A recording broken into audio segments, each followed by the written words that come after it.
tapi UIN Wali Songo Semarang. Langsung saja untuk pembahasan kali ini mengenai Jelambrang ketika batik bercerita tentang langit dan ketuhanan. Sebelum ke pembahasan inti, saya sedikit mengingatkan ada batasan-batasan dalam pembahasan kali ini agar tidak melebar kemana-mana, nggih. Yang pertama perlu di-disclaimer-kan dulu bahwa buku yang sudah saya terbitkan ini ataupun kajian buku pembahasan bedah buku kali ini itu berasal dari tesis pribadi dan membahas dari sudut pandang keilmuan saya sebagai seorang penulis, yaitu dari segi komunikasi dan juga semiotika, itu yang paling utama. Kemudian untuk kajian ini berfokus pada simbol maupun ornamen gitu. Pada motif batik Jelambrang yang mana di dalamnya itu mengandung unsur kosmologis dan nilai-nilai dakwah Islami. Kemudian isi data dalam kajian Jelambrang ini berasal dari sumber-sumber yang didapatkan saya sebagai seorang penulis, baik secara wawancara di lapangan, pengamatan, kemudian data lain yang mendukung dalam kajian Jelambrang kali ini. Kemudian pembahasan ada yang agak berbobot dan mungkin agak kontroversial mungkin bagi masyarakat umum. Kenapa kok justru keilmuan malah bahasnya tentang mistik-mistik gitu? Karena pembahasan soal kandungan mistik lokal di sini hanya dipakai untuk membedah adanya kaitannya dengan unsur kosmologis tadi, dan juga saya sebagai seorang penulis itu tidak mempercayai secara mentah-mentah secara 100% dan akan adanya mistis tersebut yang dipercayai oleh masyarakat lokal. Nah, kemudian bagi saya gitu kan, kalau Pak Zahir waktu itu pernah mengisi seminar di Museum Batik Pekalongan, itu membahas tentang filosofi batik, bahwa seorang pengrajin batik itu ketika membatik itu tidak boleh asal-asalan, harus mengikuti ritual gitu kan. Kalau dulu sebelum agama Islam datang, ketika orang mau membatik itu harus memakai ritual semedi, kemudian untuk ritual yang semacamnya itu untuk mendapatkan bagaimana atau apakah motif apa yang harusnya ditampilkan ataupun dibubuhkan dalam kain kain putih itu untuk menggambarkan suasana hati si perajin batik itu. Nah, kalaupun dalam Islam itu mungkin tata caranya diubah, tapi kalau dalam pandangan saya adanya pemberian gelar batik dalam UNESCO dengan sebagai sebutan intangible itu kan, itu sebutnya dalam artian filosofinya gitu loh. Filosofi batik, tetapi bagi saya karena basic saya adalah komunikasi, justru filosofi itulah yang disebut sebagai pesan dalam sebuah batik gitu. Karena batik itu bagi saya merupakan hasil dari proses sebuah komunikasi dari perajin batik dengan para konsumen ataupun penikmat batik gitu kan. Hal ini dikarenakan karena setiap helai kain batik yang bermotif itu memiliki pesan verbal yang berupa simbol, pesan yang sangat mendalam dari perajin yang ingin disampaikan kepada konsumen batik melalui media sehelai kain, serta memberikan efek berupa kenyamanan, kebaikan, ketentraman hati bagi semua orang. Nah, kenapa demikian? Karena hal ini sesuai dengan teori dari Harold Laswell yang disebut sebagai bapak komunikasi, di mana teori itu disebut juga sebagai dalam unsur-unsur komunikasi. Ada 5 unsur komunikasi yang terdapat dalam keilmuan komunikasi dan berkaitan langsung dengan dunia batik. Itu ada komunikator, orang yang merupakan orang yang menyampaikan sebuah pesan. Kemudian ada komunikan, orang yang mendapatkan pesan dari seorang komunikator. Kemudian pesan itu sendiri yaitu merupakan ide atau gagasan yang akan disampaikan oleh komunikator eh, kepada komunikan. Kemudian ada media yang merupakan sarana atau prasarana yang digunakan dalam penyampaian pesan. Dan terakhir adalah feedback atau efek yang akan didapatkan melalui proses penyampaian pesan. Nah, Kalau disandingkan dengan batik, komunikator di sini yaitu posisinya yaitu adalah perajin batik itu sendiri atau orang yang membuat motif-motif batik itu sendiri. Kemudian kalau komunikan itu di sini diposisikannya adalah orang-orang yang memakai kain batik ataupun juga yang mengagumi adanya batik itu sendiri. Kemudian pesan dalam hal batik itu terletak pada motif-motif dan juga ornamen-ornamen bahkan ragam hias yang ada di dalam kain batik itu sendiri. Kemudian media karena batik itu tidak terlepas dari kain, maka media dalam penyampaian simbol-simbol ragam hias bahkan ornamen-ornamen itu dibubuhkannya melalui di atas di atas sehelai kain putih gitu kan, kemudian diwarnai gitu kan. Kemudian untuk feedback-nya atau efeknya itu mungkin efek tiap orang berbeda, tetapi yang sesungguhnya setelah melihat pesan simbol-simbol ataupun motif ragam hias bahkan ornamennya itu, mungkin orang ketika melihat batik itu satu adalah mendapat kagum gitu kan, kagum akan motif-motifnya, keindahannya, kemudian ketika dipakai itu memberikan kenyamanan, bahkan mungkin kalau dalam hal ekonomi bisa sampai rela mengeluarkan uang untuk membeli atas karya yang sudah dihasilkan oleh perajin batik tersebut. Kemudian latar belakang mengapa saya memilih judul ataupun memilih kajian kali ini karena jujur yang untuk tesis ini jujur karena awalnya saya didorong oleh sekretaris prodi gitu kan. Karena nganggapnya saya orang Pekalongan kenapa nggak meneliti tentang batik saja gitu loh. Tetapi awalnya saya bingung Bapak Ibu, bingung karena dalam prodi saya komunikasi dan penyiaran Islam itu kan di bawah naungan Fakultas Dakwah dan Komunikasi gitu kan. Nah, dalam aturan di kampus itu ketika mau melakukan penelitian harus ada unsur dakwah dan juga unsur Islamnya gitu loh. Apapun temanya, apapun judulnya harus ada kedua unsur tersebut.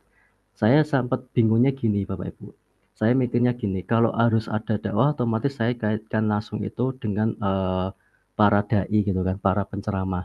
Nah saya mikirnya awalnya gini, ini di Pekalongan itu apakah ada gitu kan ustadz yang menggunakan strategi dakwahnya itu menggunakan batik gitu kan. Awalnya saya cari-cari kok nggak ada gitu kan. Akhirnya setelah saya cari dari literatur ilmiah gitu kan, saya menemukan beberapa artikel yang membahas kebetulan tentang batik Pekalongan langsung gitu kan. Saya cari langsung batik Jelambrang, saya nemu di situ ada dari jurnal anak Undip dan juga anak Universitas Pekalongan Unikal itu ada beberapa yang membahas tentang batik Jelambrang, tetapi saya agak menjadi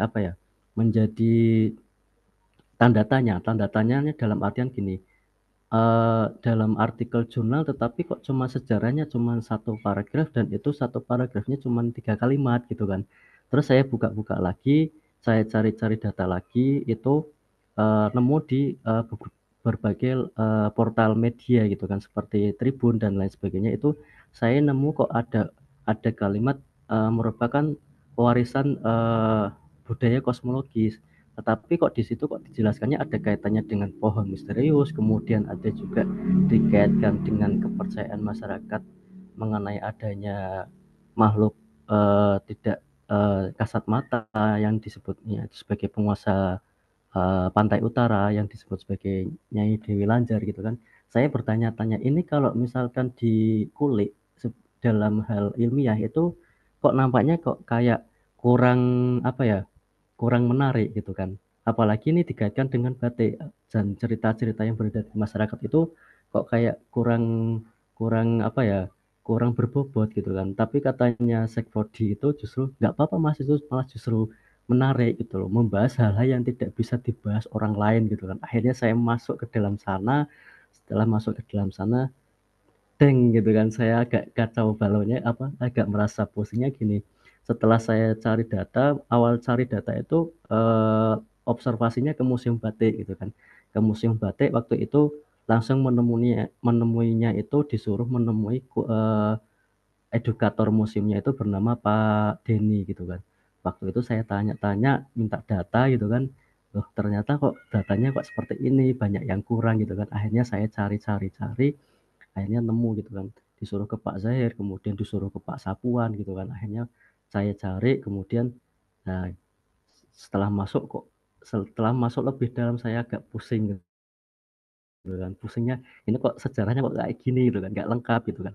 Akhirnya mau nggak mau, ya udahlah fokus saya adalah membahas bagaimana, isu-isu yang beredar di masyarakat itu mengenai, sebutan kalau batik Jelamparang itu adalah warisan budaya kosmologis, apalagi yang berkaitan dengan, eee, makhluk yang tadi disebut penguasa Laut Utara dan juga ada yang kaitannya dengan pohon yang dianggap sebagai pohon misterius asal-usulnya dan bahkan pohon itu juga dianggap keramat oleh masyarakat gitu kan.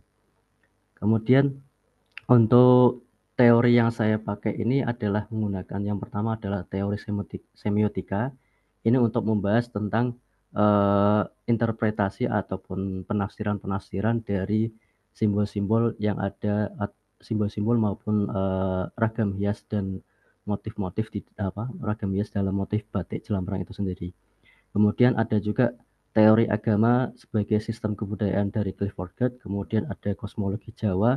Itu kosmologi Jawa saya pecah ada 3 karena waktu itu saya mikirnya adalah, ini batik Jelamparang itu karena lokasinya di Jawa gitu kan, dan ada, sentuhan-sentuhan dan cipratan mungkin dari batik Jogja dan Solo. Karena kan, karakter batik Pekalongan juga ada kecampuran dari batik Jogja dan Solo gitu loh Bapak Ibu. Kemudian ada kosmologi Hindu. Kenapa saya masukkan itu karena, eee, ada kalimat di data yang saya temukan itu ada kalimat tentang, Hindu Siwa gitu loh. Ada kaitannya dengan Hindu Siwa, makanya saya masukkan, kemudian juga ada kosmologi Islam.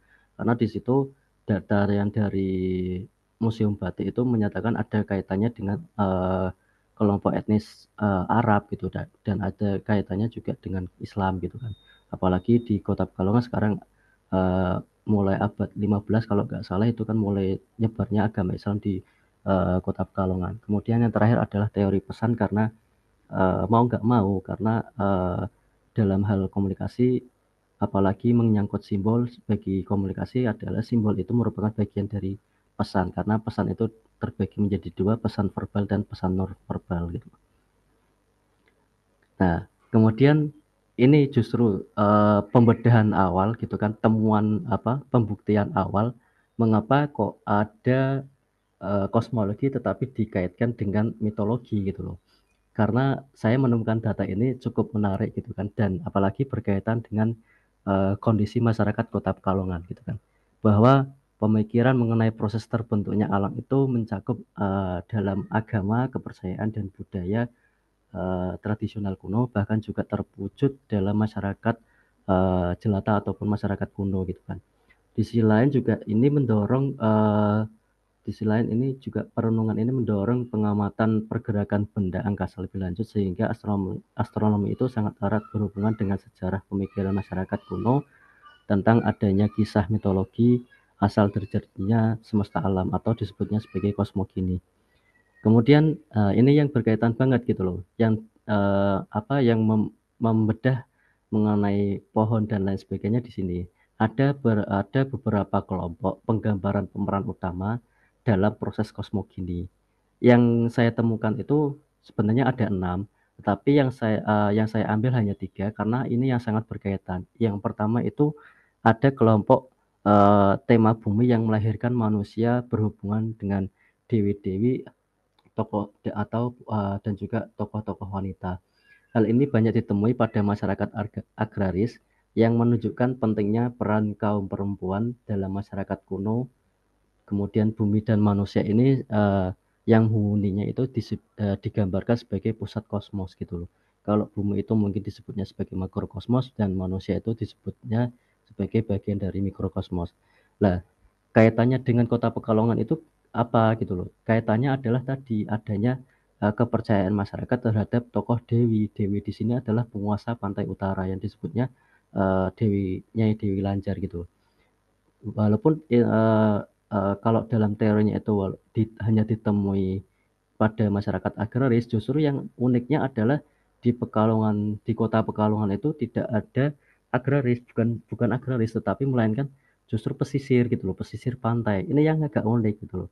Teorinya mungkin nggak cocok gitu kan, tetapi kok apa nggak cocoknya dalam hal lokasi geografisnya itu nggak cocok karena biasanya kan kalau di agraris berarti kan dewi apa itu dewi yang biasa untuk keuntungan apa yang memberikan keuntungan pada pertanian gitu kan.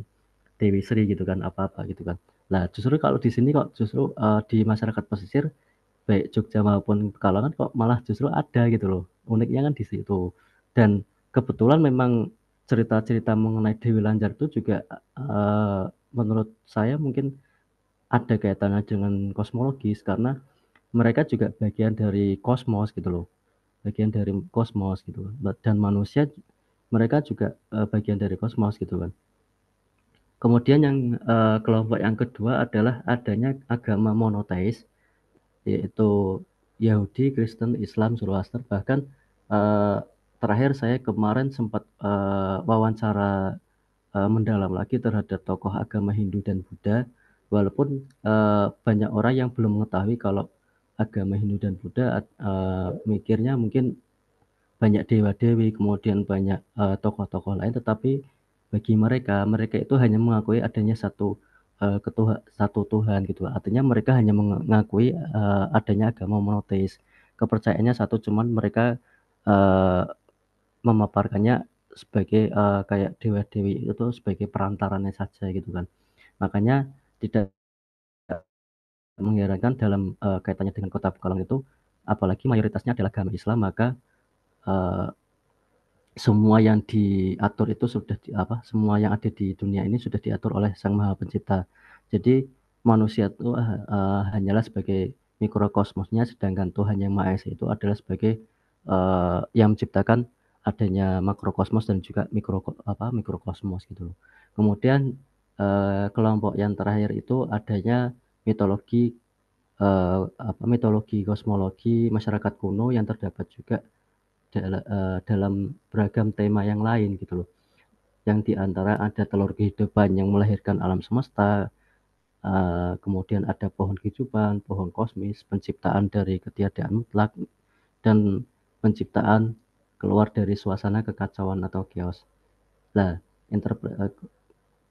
yang berkaitan itu justru berkaitan dengan kota Pekalongan itu adanya pohon yang disebutnya sebagai pohon jelamprang gitu kan.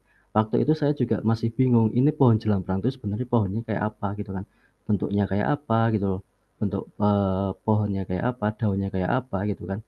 Dan juga bunganya seperti apa gitu kan. Setelah saya cari-cari gitu kan, saya dapat dan ada Pak Sapuan itu kalau nggak salah menyebutkan nama lain dari pohon jelamprang itu ternyata pohon nogosari. Nah, Sebentar, sedangkan Mas pohon Saiful, boleh oke, interupsi sebentar?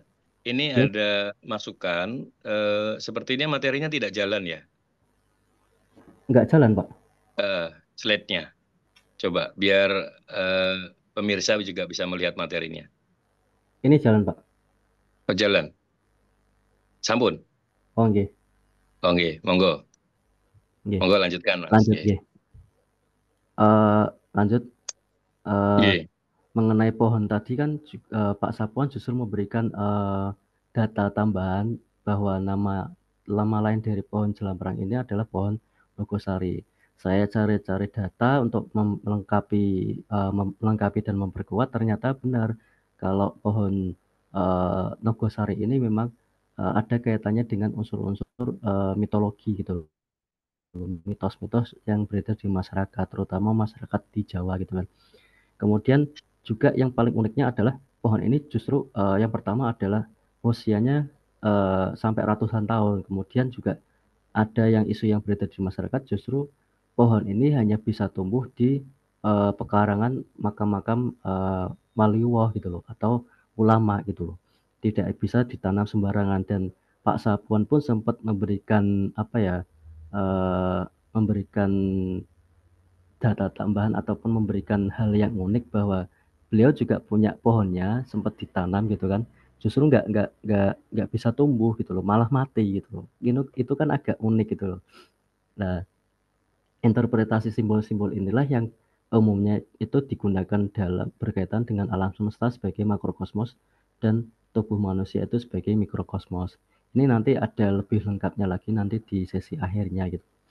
Kemudian eh, mitologi kosmos itu seringkali berubah-ubah sepanjang sejarah perjalanan budaya masyarakat. Jadi kalau jalan ceritanya itu berubah menyesuaikan diri ketika paham kepercayaan ataupun agama baru yang muncul di masyarakat dengan kedudukan yang lebih dominan dari sebelumnya. Makanya nggak heran kalaupun nanti ada mitos-mitos yang diisukan kembali oleh masyarakat, bisa jadi itu nanti ada kaitannya dengan kosmologi gitu loh. Tetapi harus diperlukan data penelitian lebih lanjut apakah itu berhubungan atau tidak gitu. Kemudian selanjutnya itu Batik Jelambar sebagai identitas Kota Pekalongan. Kita tahu sendiri kondisi Pekalongan pada zaman dahulu merupakan sebuah wilayah wilayah untuk perdagangan internasional gitu kan dari abad kalau nggak salah itu abad 10 gitu kan.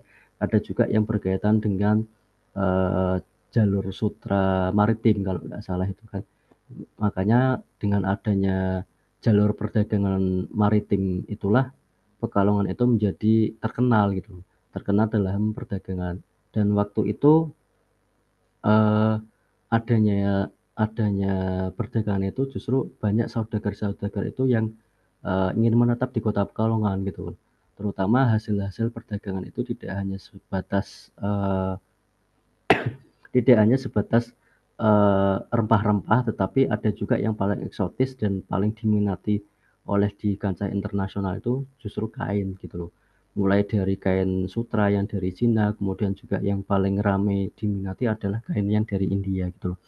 Mungkin Bu Maziah sebelumnya sempat mendapatkan data terlebih dahulu ataupun melakukan penelitian terlebih dahulu daripada saya mengenai batik Jelambrang itu, bahwa kalau batik Jelambrang itu ada kaitannya juga dengan kain patola gitu loh. Tetapi pada saat itu Bu Maziah itu tidak menjelaskan secara detail gitu loh apakah mengenai kain patola itu. Nah, saya mencoba untuk menjelajah lebih dalam gitu kan mengenai kain patola, tapi saya tidak menemukan mengenai tahun pastinya kapan kain patola itu beredar di Jawa dan juga Pekalongan gitu. Saya dapat datanya itu ada berbagai macam versi, ada yang datang itu dari abad 13, 14, 15, 16, 17, bahkan 18 gitu. Ada berbagai versi, kemudian juga pembuatannya juga ada berbagai versi Bapak Ibu. Ada yang jurnal berbagai macam jurnal ilmiah itu ada yang mengatakan jurnal ilmiah yang dari India itu ada yang mengatakan ada yang dibuat di Gujarat itu ada yang juga dibuat di wilayah Patan kalau nggak salah itu kan. Ada juga di Coromandel gitu loh. Nah, nah, siapa yang menyebarkan kain-kain ini gitu loh. Ada berbagai data yang menyatakan kalau yang saya dapat itu ada yang dibawa oleh VOC itu pada abad 17, 16, 17 itu juga oleh VOC dengan berbagai macam dengan berbagai lokasi pemberhentian. Waktu itu kan memang VOC ingin mencari eh, kandungan rempah-rempah gitu kan, mencari harta rempah-rempah, tetapi eh, adanya tempat pemberhentian transitnya itu berbagai macam, mereka kan untuk strategi mereka kan harus ada pemberian kepada raja-raja yang ada di lokasi wilayah tertentu itu kan. Nah, dari pemberian itu nanti ditukar lagi, ditukar lagi. Nah, ini yang uniknya adalah VOC itu justru membawa salah satu kain yang ada di India itu untuk dikasihkan kepada raja-raja yang ada di Pulau Jawa dan juga yang ada di wilayah Nusantara gitu loh. Nah, mengenai kain patola ini justru kalau yang saya dapat itu ada dua jenis gitu loh. Ada yang Jambadibat, yang satu lagi saya agak lupa. Nah, justru untuk yang keperluan keperluan ekspornya dari mereka dari India itu justru yang Jambadibat, di mana Jambadibat itu motifnya itu rata-rata yang disukai adalah motif geometris dan juga motif-motif tumbuhan. Hal inilah yang justru diminati oleh wilayah-wilayah di daerah Asia Tenggara khususnya gitu loh. Apalagi juga yang paling uh, tepatnya itu di wilayah Nusantara kita gitu loh. Dan lagi-lagi justru masyarakat Kota Pekalongan ketika mendapatkan kain itu wah sungguh luar biasa gitu kan. Apalagi kalau mendengar ceritanya dari Bu Masya itu juga apa kain itu kan memang benar-benar diminati oleh saudagar-saudagar, kemudian para pengusaha-pengusaha waktu itu gitu, pengusaha dari ada yang dari etnis Arab, kemudian etnis Tionghoa gitu kan, dan juga etnis dari Belanda juga waktu itu juga sangat menyukai kain patola itu gitu. Kemudian pada suatu waktu kalau nggak salah itu abad 18 yang data dari Bu Masya itu eh, kain patola itu justru mengalami kelangkaan di wilayah Kota Pekalongan gitu. Kelangkaan ini justru memancing disebabkan salah satunya adanya monopoli monopoli yang dilakukan oleh VOC gitu loh. Monopoli VOC inilah yang memancing para pengusaha lokal yang keturunan dari etnis Arab kemudian etnis Tionghoa ini berpikir ini kalau semisalkan kain patola ini terus-terusan permintaannya banyak tetapi stoknya itu enggak ada, ini agak membahayakan gitu loh. Akhirnya mereka para para pengusaha ini berpikir bagaimana kalau kita membuat bahasanya tiruan gitu kan. Membuat tiruan dari ataupun inspirasinya dari kain patola, dibuatlah jalan perang. Tetapi datanya itu kurang lengkap karena orang yang pertama kali itu siapa yang bikin dan tahunnya berapa itu masih dipertanyakan sampai saat ini. Saya pun sebagai seorang peneliti yang meneliti tesis itu tentang Jelamprang itu agak pusing gitu loh. Pusingnya ini dari generasi 1 sampai dengan generasi 3 itu nggak ada data yang menyampaikan siapa yang membuat ataupun siapa generasi-generasi yang membuat Jelamprang itu gitu loh. Sehingga yang saya teliti itu hanyalah dari generasi 4 dan 5 kalau nggak salah gitu loh. Dan penyebutan generasi ini pun yang didapatkan itu dari edukator museum gitu loh. Dan saya yang paling shocknya adalah dari museum batik pun untuk generasi 1, 2-nya itu tidak memiliki karena pada waktu itu tidak adanya dokumentasi baik berupa foto, video maupun tulisan mengenai pembuatan batik Jelamparang itu sendiri gitu loh. Makanya saya stop sampai kepada sejarahnya, saya hanya membedah isu-isu yang beredar di masyarakat yang yang dikaji dalam ranahnya simbol-simbol yang berkaitan apakah ada pesan tersembunyi ya gitu loh. Apalagi ada kaitannya isu yang beredar itu warisan sebagai budaya kosmologis gitu loh. Lanjut kemudian batik Jelamparang. Batik Jelamparang yang kita kenal itu sebagai ciri khas motif batik yang berisikan geometris itu berbentuk ceplok lingkaran yang posisinya berjejer deret 4 buah secara horizontal dan vertikal serta bersinggungan secara teratur masing-masing di mana posisi persinggungan dari 4 buah lingkaran itu terdapat juga simbol uh, simbol segi belah ketupat gitu kalau dilihat gitu kan yang disusun secara menyilang itu di situ juga setiap di dalam lingkarannya itu ada garis sulur gitu kan yang membentuk itu 8 sudut gitu loh. Kemudian untuk warna batik ini yang saya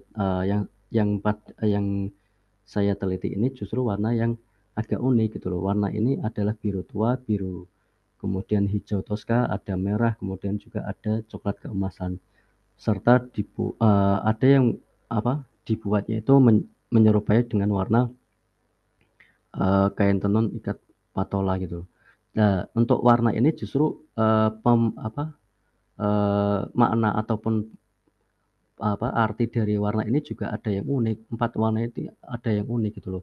Uniknya adalah ada yang menyebutkan bahwa 4 warna ini adalah warna kesukaan orang Arab, tapi itu masih menjadi tanda tanya kenapa kok seperti itu gitu loh. Tapi itu bukan saya bedah mendalam karena saya hanya membedah bagaimana simbol-simbol yang ada di batik Jelamparang itu sendiri. Langsung saja untuk simbolnya itu yang pertama adalah saya pecah menjadi 4. Yang pertama adalah simbol secara fisiknya, itu ada lingkaran, kemudian di dalam lingkarannya itu ada tadi sulur yang membentuk garis atau garis bujur 8 yang membentuk segi 8. Kemudian di sininya juga ada simbol belah ketupat, kemudian di dalam belah ketupatnya ini ada belah ketupat lagi, dan juga ada persegi panjang yang menyilang dari belah ketupat di dalamnya gitu. Kemudian yang kedua ada simbol-simbol yang berkaitan dalam budaya Jawa. Yaitu yang pertama adalah simbol budaya Jawanya yang berkaitan dengan batik Jelambrang, ada sedulur papat limo pancer dan juga kebelat papat limo pancer. Kemudian ada Hastosilo, kemudian ada Astobroto, kemudian ada Pancakreti. Dan yang terakhir ada Bapak Angkoso Ibu Pertiwi. Kemudian ada juga simbol-simbol yang berkaitan dengan agama Hindu dalam batik Jelambrang, itu ada yang paling utama ada Padma, kemudian ada Pancamahabhuta, kemudian ada Tapak Dara, ada Ida Sang Hyang Widi, kemudian juga ada swastika dan astadala. Nah, untuk Padma ini justru saya dapat datanya karena gini Pak, Bapak Ibu. Untuk kain patola itu lingkarannya itu ternyata sumbernya itu dari sumber inspirasinya dari pohon teratai gitu loh. Pohon teratai itu karena Padma itu kan dilambangkan sebagai pohon teratai. Nah, ini uniknya kesamaannya dengan Jelambrang itu justru kalau pohon teratai itu kan sangat dianggap sakral oleh agama Hindu lah. Ketika beralih ke Jelambrang, karena Jelambrang waktu itu masuk sudah banyak agama Islam yang beredar di wilayah Pekalongan, itu unsur-unsur Hindunya itu dihilangkan gitu kan, pelan-pelan diganti dengan pohon Jelambrang atau pohon itu, karena pohon Jelambrang atau pohon Nogosari. Nah, juga itu ada kaitannya dengan keislaman, di mana kepercayaan masyarakat Pekalongan itu bahwa waktu itu pohon itu juga berkaitan dengan seorang ulama besar yang bernama Syekh Maulana Maghribi, itu yang ada di Batang, di Kecamatan Wonobrodo, di Kabupaten Batang gitu loh. Ini ada kaitannya gitu loh. Kemudian yang terakhir ada simbol-simbol dalam agama Islam yang berkaitan dengan batik Jelambrang. Itu ada bintang khotim atau bintang segi Interupsi, 8. Ya, Mas Moderator, apa bisa full screen ininya, materinya Mas Saiful? ini jelas enggak Pak? Jelas, tapi kalau bisa full screen mungkin lebih baik. Saya tadi sudah tak full screen, cuman kok katanya hilang Pak. Oh gitu. Oke, Oke. pripun. Ya sudah, lanjut aja. Oke. Eh, lanjut ya. Untuk simbol agama Islam yang berkaitan dengan batik Jelambrang itu ada bintang khotim atau bintang segi 8, kemudian ada bentuk Ka'bah karena ada segi 4-nya gitu kan, juga ada belah ketupat, kemudian untuk ini ada berbagai pemaknaan mengenai bintang khotim, kemudian Ka'bah, kemudian ketupat, juga ada yang berkaitan dengan simbol-simbol dalam wali autat gitu loh. Kemudian juga ada kaligrafi, kemudian ada yang berkaitan dengan rukun Islam. Ini kajian utamanya dalam teori Charles Sanders Peirce semiotika. Ini yang pertama adalah ada teorinya itu ada objek, kemudian ada sign atau tanda, kemudian ada interpretan. Untuk objek yang pertama adalah objek lingkaran, di mana simbol objek ini dalam simbol lingkaran ini berwujudnya itu ada yang berwarna hijau, kemudian merah, kemudian ada biru, di dalamnya juga terdapat titik dan juga garis sulur yang membentuk seperti 8 arah mata angin. Kemudian untuk interpretasinya adalah lingkaran ini dimaknai sebagai manifestasi bumi atau makrokosmos. Kemudian untuk garis 8 sulur ini dimaknai sebagai manifestasi arah mata angin, dan sedangkan jika maknanya digabungkan adalah manifestasi bunga atau pohon Jelambrang Nogosari. Nah, Ini kalau dibedah nanti bisa Bapak Ibu, nanti bentuknya pohonnya kan nanti ada gitu kan. Nanti bisa dicari di internet, kemudian diteliti, diamati ketika dibuka gitu kan. Nanti ini masing-masing ini akan menyerupai dengan pohon bunganya dari pohon nogosari itu sendiri. Kemudian objek yang kedua adalah objek ininya Bapak Ibu. Objek di tengah persinggungan ini. Nah, objek ini simbolnya ada belah ketupat yang berwarna coklat keemasan ini, kemudian juga ada di dalamnya simbol geometris titik di sini, kemudian ada 5 simbol persegi panjang, titik geometris berjumlah 5 ini, kemudian ada simbol persegi panjang yang ini menyilang ini. Kemudian untuk interpretasinya atau interpretannya itu bahwa belah ketupat itu dimaknai manifestasinya sebagai Ka'bah dan makanan ketupat. Selain itu belah ketupat itu dimaknai sebagai sifat pemaaf. Persegi panjangnya itu yang posisinya menyilang itu dimaknai sebagai manifestasi senjata bambu runcing, karena adanya sejarah bahwa kota Pekalongan telah mengalami berbagai macam peperangan gitu. Kemudian yang terakhir itu objek yang terakhir itu ini gambar ini Bapak Ibu. Kemudian untuk simbolnya itu adalah simbol belah ketupat yang di dalamnya itu berwarna coklat keemasan dan di dalamnya terdapat geometris titik berjumlah 5 ini. Untuk interpretasinya itu di Kota Pekalongan dan juga sebagai upaya perlawanan terhadap nafsu manusia. Selain itu juga geometris 5 ini dimaknai sebagai manifestasi rukun Islam dan juga dimaknai sebagai falsafah budaya papat, sedulur papat, limo pancer, dan keblat papat, limo pancer. Dari sinilah timbul pesan-pesan yang mendalam dalam batik Jelamprang. Yang pertama adalah pesan mengenai pesan maupun mengenai nilai religi ataupun nilai ketuhanan. Kemudian ada pesan nilai keseimbangan atau kelestarian alam semesta atau kosmologis. Kemudian juga ada pesan nilai sosial kemanusiaan dan pesan nilai sejarah. Nah, ini berkaitannya gini Pak. Untuk mengenai religi ini karena tadi adanya 3 kelompok dalam kosmogini itu ada mengenai agama monoteis gitu loh. Ini artinya secara tidak langsung batik Jelamprang itu harus memiliki pesan bahwa setiap warga masyarakat ataupun setiap orang itu harus menjalankan ritual-ritual agamanya itu secara serius gitu loh. Sehingga untuk hubungan antara manusia dengan Tuhannya itu harus melekat lebih jauh gitu loh. Karena mau nggak mau kita adalah bagian dari mikrokosmos yang diciptakan oleh Tuhan Yang Maha Esa itu sendiri gitu. Ya, kemudian yang pesan yang kedua adanya keseimbangan alam semesta ini berkaitan dengan pohon yang dianggap pohon misterius itu. Kenapa seperti itu? Karena secara tidak langsung adalah bahwa kita diwajibkan untuk tidak menebang liar pohon-pohon secara brutal gitu. Kemudian juga harus menjaga alam semesta agar tidak ada hal bencana alam seperti banjir dan lain sebagainya. Karena isu yang berdiri di masyarakat itu pun pohon pohon Jelamprang atau pohon nogosari itu juga dianggap keramat gitu loh Bapak Ibu, dianggap keramat oleh masyarakat.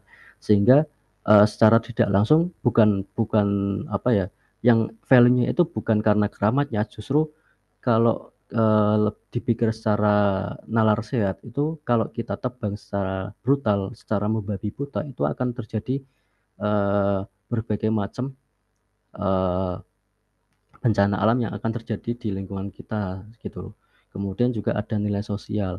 Mau nggak mau juga ada isu yang beredar bahwa ada cerita dari masyarakat itu mengenai tadi Dewi Lanjar itu ternyata ada kisah menarik bahwa sempat waktu ketika itu Dewi Lanjar itu memberikan bantuan gitu loh, bantuan modal kepada kepada salah satu pengusaha batik. Waktu itu ada kalau nggak salah ada pameran atau apa gitu kan. Nah, di sini artinya memiliki pesan batik Jelamprang itu memiliki pesan bahwa nilai sosial kemanusiaan itu harus diupayakan gitu loh. Saling tolong menolong gitu loh, saling menjaga perasaan manusia, kemudian saling menjaga silaturahmi gitu loh. Kemudian mengenai nilai sejarah itu kita balik lagi kepada sejarah batik sejarah batik di Kota Pekalongan sendiri, kemudian juga ada sejarah peperangan yang ada di Kota Pekalongan itu. Kemudian untuk yang nilai sosial kemanusiaan dan religi itu juga nilai yang religi itu ada yang lebih mendalam lagi Bapak Ibu, yang adanya pemaknaan itu mengenai harus menjaga nafsu kita, karena manusia itu ada memiliki 4 nafsu alamiah gitu loh. Mau nggak mau kita sebagai manusia itu harus mengontrol emosi dan juga mengontrol nafsu kita dalam melakukan kegiatan kehidupan kita sehari-hari gitu. Kesimpulannya adalah mengenai batik Jelamparang ini adanya yang pertama ada pesan mengenai nilai religi, kemudian ada pesan mengenai nilai sosial, kemudian ada nilai sosial kemanusiaan, kemudian ada keseimbangan alam ataupun kelestarian alam. Yang terakhir adalah adanya pesan mengenai nilai tentang sejarah itu sendiri. Mungkin itu saja Bapak Ibu yang bisa saya sampaikan. Kalaupun kurang itu memang berasal dari saya pribadi, kalaupun benar itu memang hanyalah milik Tuhan Yang Maha Esa. Terima kasih Bapak Ibu. Wassalamualaikum warahmatullahi wabarakatuh. Waalaikumsalam warahmatullahi wabarakatuh. Terima kasih Mas Saiful yang sudah memberikan paparan materinya. Ini sungguh cukup menarik ya, dengan satu pemahaman ini bagi seluruh pemirsa.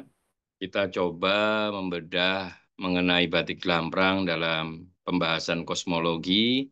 Tadi sudah disampaikan juga bahwa pembahasan ini juga tidak lepas dari teori yang dibangun oleh Clifford Geertz dalam pemahaman kosmologi dalam simbolik agama.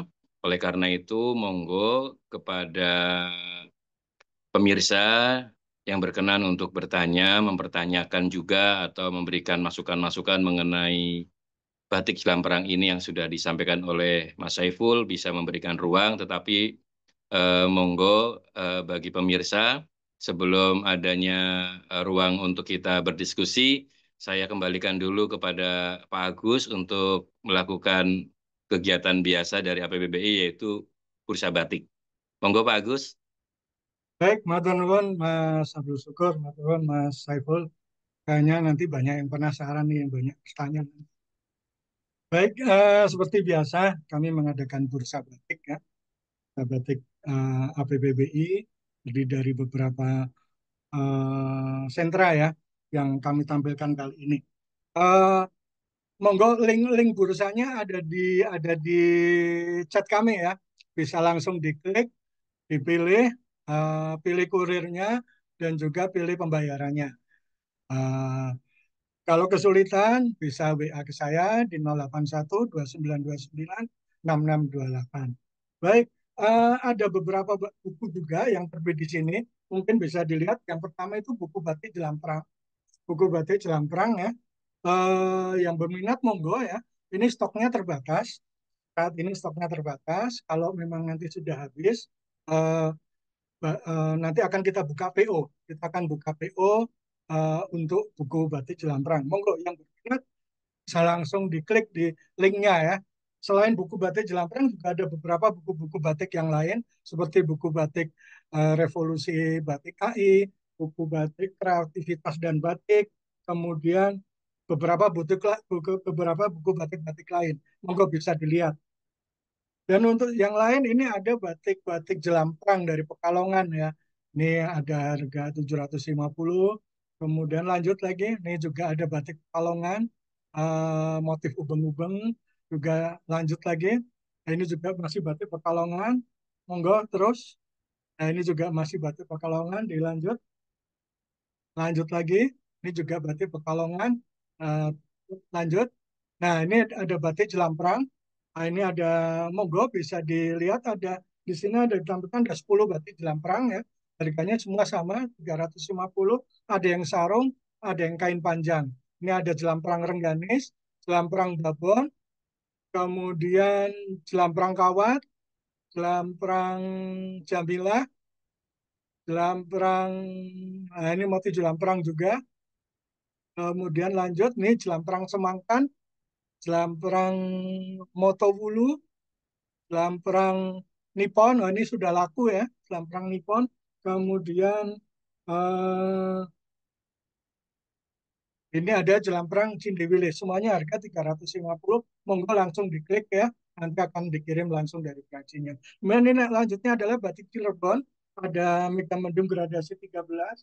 Lanjut warna biru dan warna hijau pink ya. Kemudian ada batik Cirebon juga, motif kotak, kemudian motif pohon kehidupan. Pohon kehidupan ini beririsan dengan motif jelamprang tadi ya. Kemudian ada motif Tetris ya, motif Tetris. Kemudian lanjut lagi, ada batik dari Pamekasan, Pamekasan, Pamekasan Madura. Ada juga batik dari Tegal dan berbagai batik lainnya ya, dengan macam-macam harga. Nah, ini batik Pamekasan, batik Pamekasan, batik Pamekasan tulis dengan harga harga 1 juta, 1 juta, ya 1 juta. Lanjut, lanjut aja Mas, lanjut aja. Ini ada beberapa batik abstrak juga, abstrak dari Pamekasan ya. Ini sangat unik. Nah ini batik Tegal ya, tetangganya Jelamprang ya. Ini dari batik Tegal, batik tulis sangat murah ini 460.000 semuanya, katun primis. Ini motif melodi dari Tegal, motif DNA dari Tegal, kemudian motif Pandawa 5 ya, Pandawa 5 760.000. Lanjut, batik Cirebon juga, lanjut 2 juta, 2 juta juga ini motif Kawung Hopope, kemudian ini motif pohon kehidupan, tadi juga diceritakan ada di Jelamprang ya, pohon kehidupan, kemudian ini motif Sogan Tembokan 8 juta rupiah. Lanjut, nah, ini juga kembali ke batik Sampang ya, dari mulai harga 650. Lanjut, Mas. Ayo, lanjut aja. Ya, ini juga masih batik Sampang dari Madura.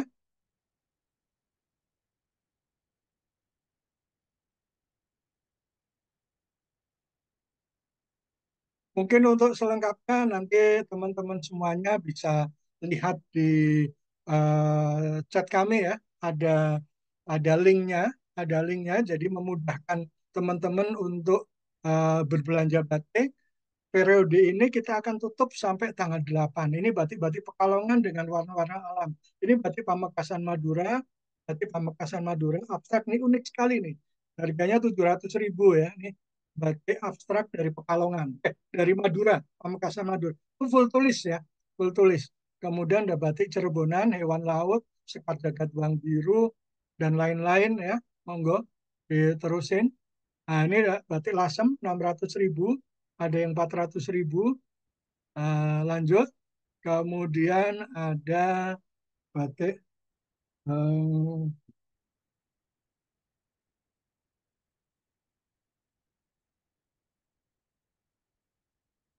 baik, mungkin saya pikir sudah cukup ya. Ini Pamekasan Madura juga.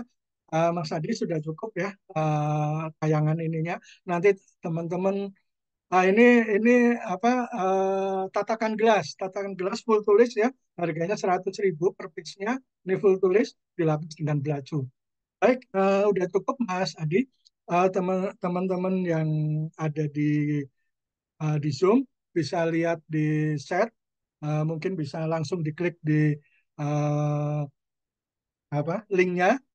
Di situ lengkap dari mulai buku dan terakhir ada 125 ya, 125 batik dan buku yang kami tawarkan dari mulai Sumatera sampai Madura, seluruh Jawa sampai Madura. Teman-teman bisa langsung klik gambarnya, kemudian apa, tulis alamat pengiriman, langsung pilih kurir dan pilih pembayaran. Nanti akan langsung terhubung ke admin dan nanti sekarang akan kita proses. Kali ini sangat memudahkan sekali. Ini support dari teman-teman kami untuk membuat link bursa kali ini. Baik, sementara itu Mas Abdul Syukur, monggo dilanjut. Kalau memang ada yang mau bursa, monggo hubungi saya di 081 2929 6628 atau bisa diklik linknya yang ada di chat Zoom. Baik, monggo Mas Abdul Syukur, silakan dilanjut. Matur nuwun. Baik, terima kasih Pak Agus. Terima kasih sekali lagi sudah mengupayakan ekonomi batik bagi para pembatik kita dan saya juga tidak kurang untuk menyampaikan monggo kepada para pemirsa, para pecinta batik untuk bisa ikut berperan dalam rangka melestarikan batik kita dengan mengkoleksi beberapa karya batik yang ada pada pembatik-pembatik kita di Nusantara. Khususnya pada kali ini adalah pembahasan batik Jelamprang, ada pembatik-pembatik muda kita seperti Mas Marta, Mas Pak Abdul Wahab juga hadir, monggo bisa bisa mengupayakan juga batik-batik yang lainnya ya yang sudah disampaikan. Ini sudah ada beberapa pertanyaan yang sungguh sangat menarik. Ini perlu juga menjadi satu pembahasan yang harus kita ketahui bahwa sekali lagi bahwa pembahasan mengenai kosmologi ini agama itu menjadi peranan yang sangat penting seperti yang tadi sudah disampaikan oleh Mas Saiful bahwa kalau kita tidak menggunakan agama itu dengan baik maka kemungkinan besar kosmologi itu akan menjadi menyeleweng atau kita juga tidak akan bisa mempercayainya. Oleh karena itu pembahasan mengenai kosmologi batik Jelamprang ini juga tidak lepas dari masyarakatnya. Seperti tadi sudah disampaikan oleh Mas Saiful bahwa Jelamprang yang ada di Pekalongan adalah satu wilayah pesisir yang kemudian lingkungan tersebutlah yang akan menciptakan ruang-ruang bagi kosmologi dalam kerangka kepercayaan agama. Sungguh sangat menarik sebenarnya. Saya teringat ungkapan Pak Sapuan bahwa dan banyak mungkin ya orang memahami misalkan begini bahwa kecenderungannya seolah-olah bahwa batik pedalaman itu memiliki filosofi seperti mungkin wilayah-wilayah kosmologi yang lainnya seperti itu. Tetapi mungkin batik-batik di pesisir karena mungkin asumsinya dipengaruhi oleh banyak kultur dan akulturasi budaya asing, sehingga seolah-olah batik-batik di pesisir itu tidak bermakna atau mungkin tidak memiliki pesan mendalam sampai pada konsep-konsep seperti kepercayaan dalam kosmologi agama. Oleh karena itu, ini menjadi menarik sebenarnya, dan pada momen ini sungguh sangat menarik buat kita, sehingga ini adalah awal untuk kita mengulik betul-betul bagaimana ruang pada batik-batik pesisiran, dalam hal ini khususnya batik Jelamprang, kita pahami dengan baik dalam ruang-ruang filosofi yang sebenarnya bisa memiliki makna yang luas. Ini saya sudah mencatat beberapa pertanyaan yang sudah disampaikan di kolom chat. Pertanyaan pertama ada ini semacam semangat ya dari Ibu Astuti di Pekalongan kepada Mas Saiful untuk tidak berhenti untuk meneliti, melakukan penelitian dan menulis mengenai buku batik. Ini juga menarik bahwa karena kondisi batik kita cenderungannya buku-buku itu hanya menjadi buku-buku yang sifatnya seperti katalogisasi. Maka kajian-kajian seperti Mas Saiful yang kita ketengahkan pada hari ini membicarakan mengenai kosmologi masyarakat pesisir dalam hal ini batik Jelamprang ini harus kita dukung Bapak Ibu semuanya.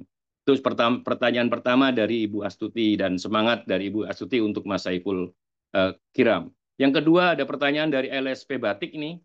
Pertanyaannya adalah dijelaskan bahwa warna asli Jelamprang itu cenderung warna coklat kuning keemasan. Sejak kapan perubahan warna menjadi terkesan pesisiran dengan adanya warna cerah merah dan biru? Apakah dengan perubahan warna itu filosofi atau mistisnya berubah? Jadi dalam konsep warna, apakah pemahaman warna biru, warna merah di Pekalongan hanya sekedar merah, atau seperti halnya pada batik-batik di pedalaman, warna itu memiliki makna filosofi yang juga mendalam? Ini pertanyaan pertama dari LSP. Kenapa demikian pertanyaan dari LSP? Karena diperlukan adanya batasan tegas antara Jamprang Pekalongan dengan Jelamprang Keratonan. Ini mungkin masalah keraton yang ada di ini ya, Pekalongan mungkin ya, atau dalam hal ini seperti itu. Karena ketika kita bisa menjawab ini, Mas Saiful, menjadi menarik ini sebenarnya karena nanti seperti halnya di Cirebon. Di Cirebon itu ada batik di luar tembok keraton, ada yang batik di dalam keraton, dalam ada batik keratonan dan batik masyarakat. Maka ini pertanyaan kedua ini dari LSP cukup menarik, mohon nanti bisa dijawab. Pertanyaan selanjutnya nanti ini ada dosen dari ISI Yogyakarta, mungkin karena ini poinnya banyak, mungkin nanti setelah dijawab dari pertanyaan pertama ini, monggo Mas Saiful bisa menjawabnya. Pertanyaan dari LSP Batik, monggo Mas Saiful. Oke, saya ya ingin mencoba menjawab dari LSP batik dulu ngoten ya, Pak. Izin, untuk menjawab, mengenai pertanyaan, warna asli. Eee, Lagi-lagi saya, harus menjelaskan, penjelasan dari awal mengenai warna asli batik Jelambrang itu cenderung warna coklat keemasan, coklat kuning keemasan atau bukan gitu. Lagi-lagi kalau yang saya dapat itu justru, kita balik lagi ke sejarah awalnya gitu kan. Awalnya itu kan terinspirasinya itu dari kain patola. Kalau, kain patola yang di India itu kan yang motifnya yang motif bunga itu yang justru yang mirip, yang menjadi, inspirasi dari batik Jelambrang. Itu justru yang motif-motif, ornamennya itu ornamen bunga gitu. Nah, kalau dilihat secara dilihat secara detail, itu warna, kain patola itu justru warnanya warna merah. Monggo Pak Abdul Syukur bisa dibantu Pak dicari di Google mengenai kain patola itu. Coba Pak dilihat sama-sama gitu. Apakah warnanya benar, kuning keemasan atau enggak. Soalnya, eee, data dari Bu Maziah yang dosen UNDI pun juga mengatakan, kemungkinan besar warna batik Jelambrang yang generasi awal, generasi pembuatan yang awal banget itu justru sangat mirip dengan, eee kain patola gitu loh. Warnanya itu emas, warnanya itu bukan kuning keemasan melainkan warnanya itu justru merah gitu loh. Mungkin nanti bisa dibantu admin atau Pak Abdul Syukur gitu kan untuk kain patolanya itu gambarnya seperti apa gitu. Kemudian, eee sejak kapan perubahan warna dasar itu menjadi terkesan pesisiran dengan adanya warna coklat merah, biru gitu kan. Kalau sejak kapannya saya kurang tahu jelas, tetapi, lagi-lagi, karena batik itu kan merupakan bagian dari seni gitu kan. Karena seni itu kan juga sifatnya kan luas gitu kan, sesuai dengan, pembuatnya gitu loh, sesuai dengan karakter pembuatnya gitu kan. Kita nggak tahu pembuat awal itu orangnya siapa dan karakternya bagaimana kan kita belum tahu gitu kan. Apakah perubahan warnanya itu, didasari karena apa kita juga nggak tahu. Makanya itu menjadi menjadi pertanyaan besar bagi saya pribadi gitu kan. Kenapa kok seperti itu gitu, kenapa kok berubah jadi seperti itu, eee, berubah yang warnanya tadinya patola kemudian diubah menjadi itu. Mungkin kalau menjadi hipotesa saya mungkin seperti ini karena, eee ada waktu itu kan, awalnya pembuatan batik Jelambrang itu kan karena adanya, problem di tengah masyarakat adanya kelangkaan kain patola. Mau nggak mau, karena kebutuhan waktu itu, Jelambrang itu dipakai sebagai kebutuhan untuk pengganti kain patola. Tetapi mungkin, hipotesanya adalah masyarakat Kota Pekalongan sendiri agak merasa, tersingkirkan. Kenapa kok unsur-unsur dari lingkungan masyarakat, lingkungan kota, wilayah Kota Pekalongan itu kenapa nggak ditampilkan dalam batik saja gitu kan. Bisa jadi karena, protesnya warga Kota Pekalongan itu menjadi titik balik warna dari batik Jelambrang itu sendiri. Kalau yang saya tahu itu untuk, periodisasi yang batik yang saya teliti itu kan generasi 4 atau 5 gitu kan. Ini kan kalau nggak salah itu, digaungkan itu oleh, mantan wali kota Pekalongan pada saat itu kan Pak Bashir gitu loh. Warna ini yang menjadi, titik awal menjadi, digaungkan oleh Pak Bashir waktu itu sebagai batik khas Kota Pekalongan dan kebetulan juga warna ini kan di dasarnya ada isu yang beredar di masyarakat bahwa warna-warna ini adalah sebagai gambaran Kota Pekalongan. Gambaran Kota Pekalongan yang di mana wilayah Kota Pekalongan itu adalah wilayah yang sangat, apa ya, adanya asimilasi dan akulturasi budaya dari keempat, suku etnis itu. Ada yang Jawa, Cina, kemudian Arab gitu kan, dan juga India gitu. Makanya tidak heran di Pekalongan itu, ada eee, wilayah-wilayah itu yang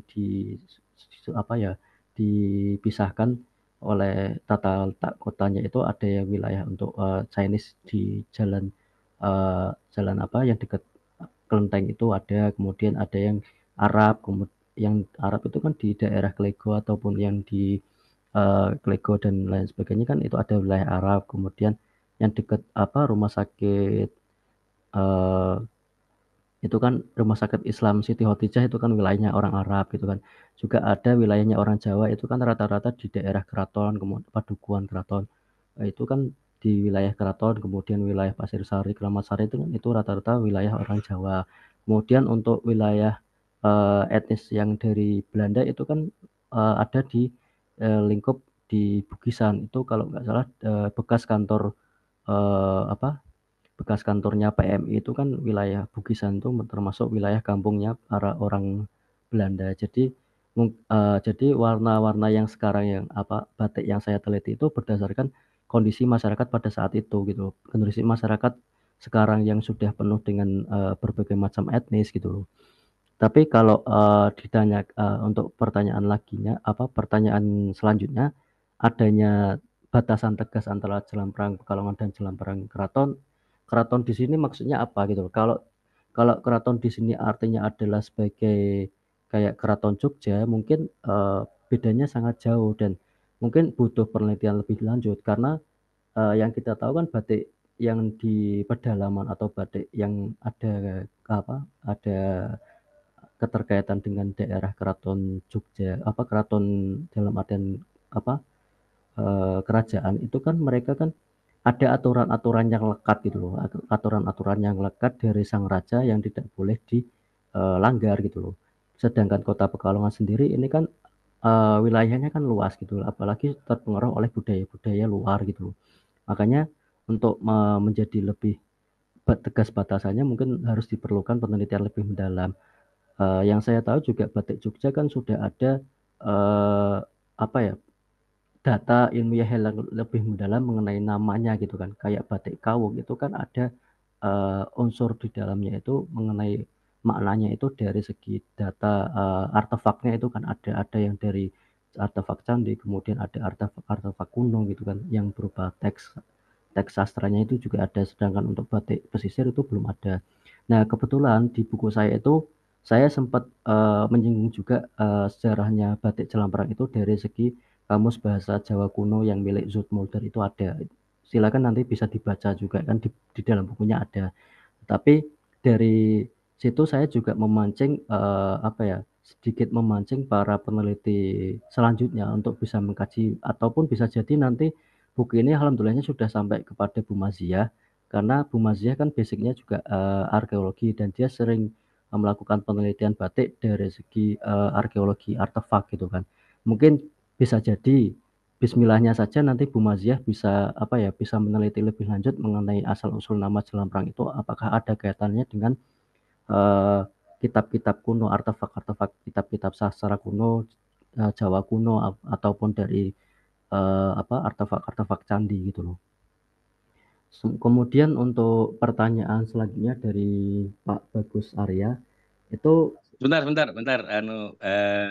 Mas Saiful. nggih, Sebelum pertanyaan ke Bayu Arya ini cukup menarik ya untuk pertanyaan dari Ibu Rodia LSP Batik ini bahwa nggih. saya tadi lupa untuk menyampaikan di awal pertanyaan ini kepada Mas Saiful bahwa apakah warna kuning kecoklatan keemasan itu relevansinya nanti sampai kepada warna sogan yang memang menjadi warna khas pada batik pedalaman?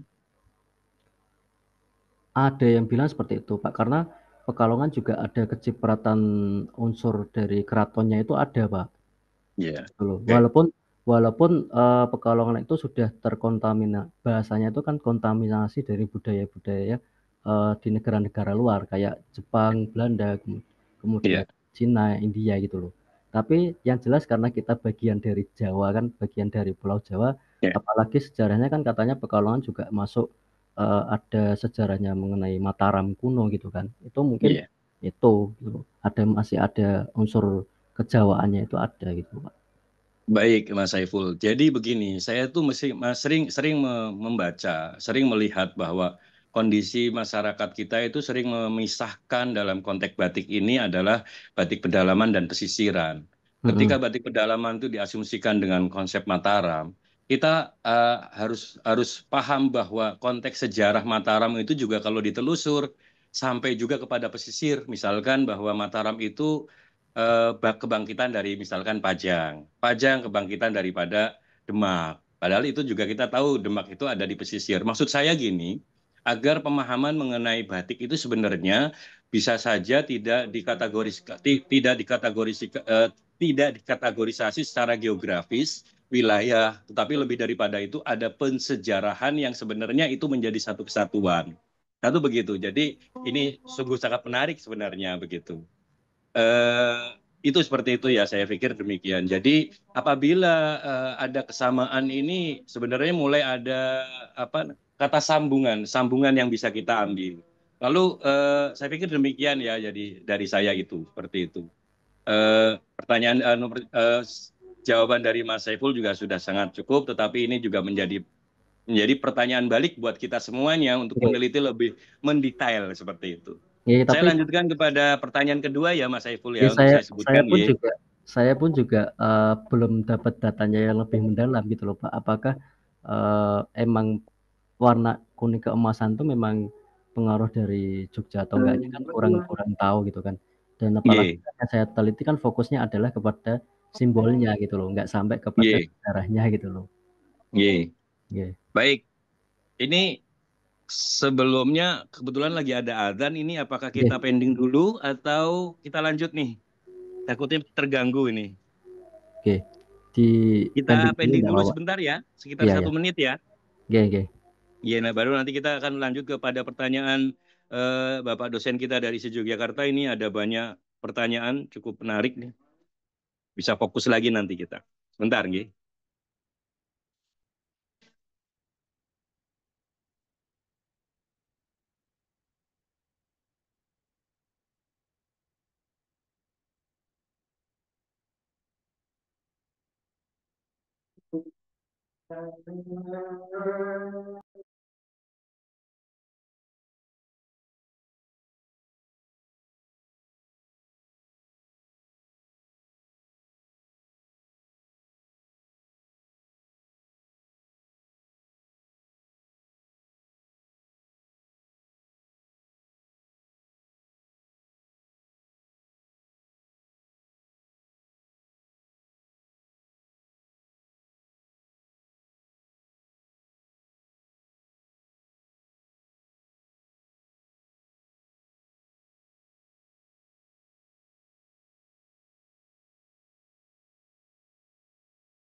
Oke, kita lanjutkan lagi, nggih. Kita lanjut kepada pertanyaan kedua tadi dari Bapak Bayu Arya dari ISI Yogyakarta. Ada pertanyaan dari Bapak Bayu Arya yang pertama kepada Mas Saiful Kiram.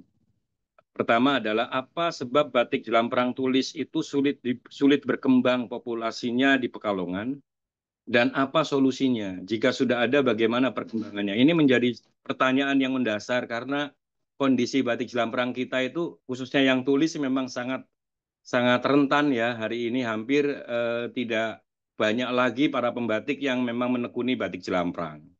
Terus pertanyaan yang kedua adalah untuk komparasinya dengan batik nitik, ini penting ini gitu. Kebetulan memang saya mencoba meneliti batik nitik ya dari tahun 2008 bahwa kondisi batik nitik itu hari ini cukup baik ya. 2008 kalau boleh dikatakan menjadi memang masih asing batik nitik. Tapi hari ini bahkan kita tahu batik nitik sudah mendapatkan indigionya dan jelamprang belum. Ini makanya ini dorongan bagi batik jelamprang di Pekalongan untuk bisa bangkit seperti itu. Apa komparasinya dengan batik nitik? Karena memang kondisi batik nitik itu cukup baik sampai hari ini masih terus bisa regenerasinya terus masih jalan ya seperti itu. Lalu yang ketiga, apakah banyak gubahan struktur, pola, motif, patola ke jelamprang seperti apa bentuknya? Jadi gubahan seperti apa bentuk-bentuk motif-motif kepatola itu pada jelamprang? Mungkin pertanyaan dari Bapak Bayu Arya ini menarik sekali karena begini. Ini juga terkait mengenai kita untuk membahas mengenai identitas batik jelamprang itu. apakah memang batik Jelamprang itu memang murni dari kita? Jangan-jangan memang banyak akulturasi yang didapatkan dari patola dan berapa persentasi pengaruhnya dari patola? Karena kita misalkan pada batik nitik itu saya sudah meneliti, sudah mendapatkan motif sekitar 125 motif seperti itu ya. Nah, Jelamprang ini sudah yang ketemu itu motifnya berapa saja? Tadi disebutkan hanya beberapa, bahkan tidak sampai 10 ya begitu. Maka pertanyaan Bayu Arya ini cukup menarik untuk kita baca lagi, sudah seperti apakah gubahan-gubahan pola batik Jelamprang ini melalui patola kayak gitu. Itu pertanyaan yang ketiga. Yang pertanyaan selanjutnya, ketika Helenistik, nah ini Helenistik ini mendapat pengkondisian lokal yang basis monoteistik, apakah ada konsekuensi pemaknaan dan pemaknaan dari motif yang sudah ada sejak awal? Maksudnya berubah kan dari Helenistik menjadi monoteistik, apakah ada perubahan makna pada batik Jelamprang tersebut? Tadi disebutkan sudah sedikit oleh Mas Saiful mengenai eh, apa apa mana-mana pada bentuk motif batik Jelamprang begitu. Ada satu yang menarik, contoh pada batik nitik ini supaya menjadi gambaran ya. Batik nitik yang terdiri dari unsur-unsur geometris dan dari titik-titik, ini ada yang sungguh sangat-sangat menjadi kabar yang sampai kepada pembatik. Contohnya apa? Susunan titiknya itu seperti palang, kemudian karena batik nitik itu ada terkait dengan Mataram Islam, sehingga ada yang kemudian mengubahnya karena asumsinya kalau palang kan nun sewu itu kan seperti anu Kristen gitu ya, sehingga ada orang yang mau membeli batiknya itu akhirnya enggan karena persoalan-persoalan demikian. Apakah di dalam batik Jelamprang juga terjadi seperti itu? Ada perubahan-perubahan? Apakah ketika patola berubah menjadi Jelamprang, perubahannya seperti apa? Begitu. Itu ada pertanyaan dari Bayu Arya, silahkan dijawab oleh Mas Saiful Kiram. Oke, terima kasih Pak Abdul Syukur. Iya. Langsung saya jawab ya. Untuk yang pertanyaan pertama dari Pak Bayu Arya, itu mengenai sebab-sebab batik Jelamprang tulis sulit berkembang populasinya di Kalongan dan apakah solusinya jika sudah ada pengaman. Kalau sebab-sebab lebih teknisnya saya kurang teknis dalam hal eh, batiknya teknis pembuatannya ataupun teknis ekonominya saya kurang begitu paham. Takutnya saya nanti kalau saya jawab justru malah menjadi melanggar kode etik karena fokus basic saya gitu kan. Tetapi yang jelas memang kalau saya amati memang batik Jelamprang ini terutama dari kalangan kalangan anak mudanya itu justru banyak yang tidak tertarik gitu loh. Tertarik dalam hal pengkajian batik Jelamprang gitu. Itu karena kalau saya melihat adalah anak-anak sekarang itu justru lebih suka kepada budaya populer gitu loh. Padahal budaya-budaya terutama yang di batik Jelamprang itu justru ada nilai-nilai yang lebih berbobot gitu loh. Value-nya itu lebih tinggi gitu. Ada tadi kaitannya dengan filosofi dan kosmologi Jawa, kemudian juga ada nilai-nilai ketuhanan keislamannya ketuhanan itu juga ada, kemudian ada nilai-nilai sosial ada. Tapi kalau untuk teknis mungkin nanti Pak Marta atau Pak Wahab mungkin bisa menjelaskan kenapa kok penurunan atau eh, populasinya itu berkurang itu kenapa. Saya nanti mungkin bisa dibantu jawab gitu loh oleh Pak Marta atau Pak Wahab gitu. Kemudian untuk komparasi. Nah, ini kalau komparasi yang saya dapat data dari Pak Wahab itu justru perbedaannya bukan terletak kepada bukan terletak kepada motifnya. Justru titik awal pembuatan batik Jelamprang itu yang dapat datanya dari Pak Wahab itu justru dari cantingnya. Kalau canting nitik itu kan keluarnya motif yang itunya kan cuma satu titik ya Pak.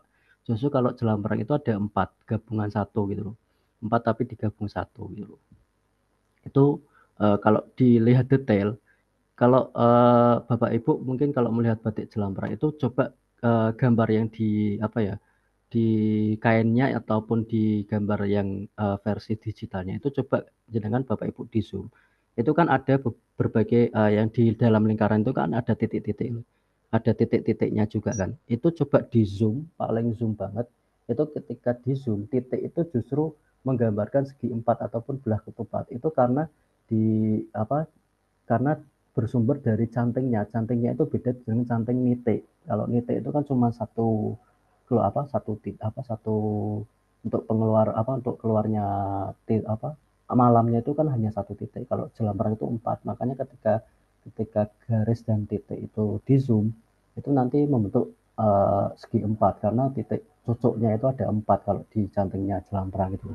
Tetapi kalau komparasinya mengenai berkaitan dengan patola mungkin tidak sampai kepada fisik motifnya, tidak hanya kepada filosofi maupun nilai-nilai yang ada di dalamnya.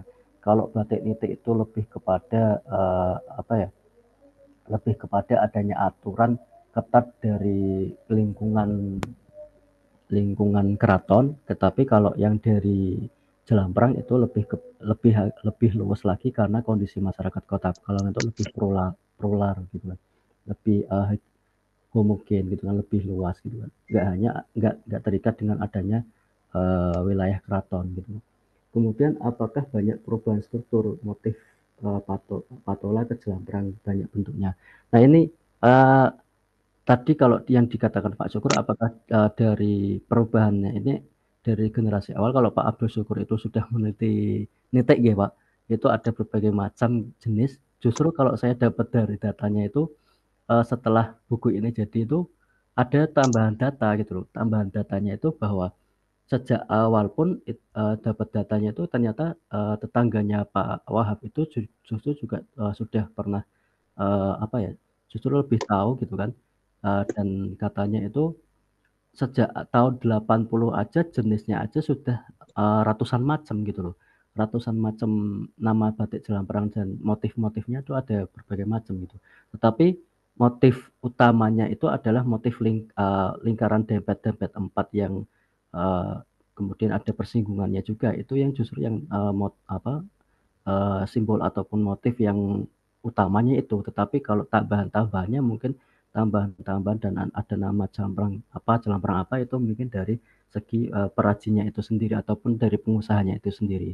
Jadi kalau perubahan kepatolannya kalau saya justru menemukannya dari lingkarannya itu.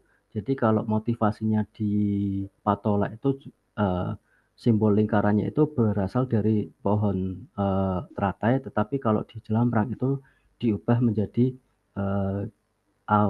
asal muasalnya itu dari pohon jelamprang ataupun pohon Nogosari itu sendiri. Dan kosmologi dan filosofinya juga berubah, yang tadinya ada kepada wilayah kelompok agama Hindu kemudian diubah menjadi kelompok agama Islam gitu. Kemudian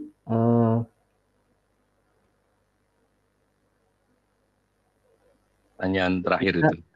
Ketika Helenistik itu mendapat pengkondisian lokal yang berbasis monoteis, itu apakah konsekuensi pemaknaan yang ada di motif jelamprang itu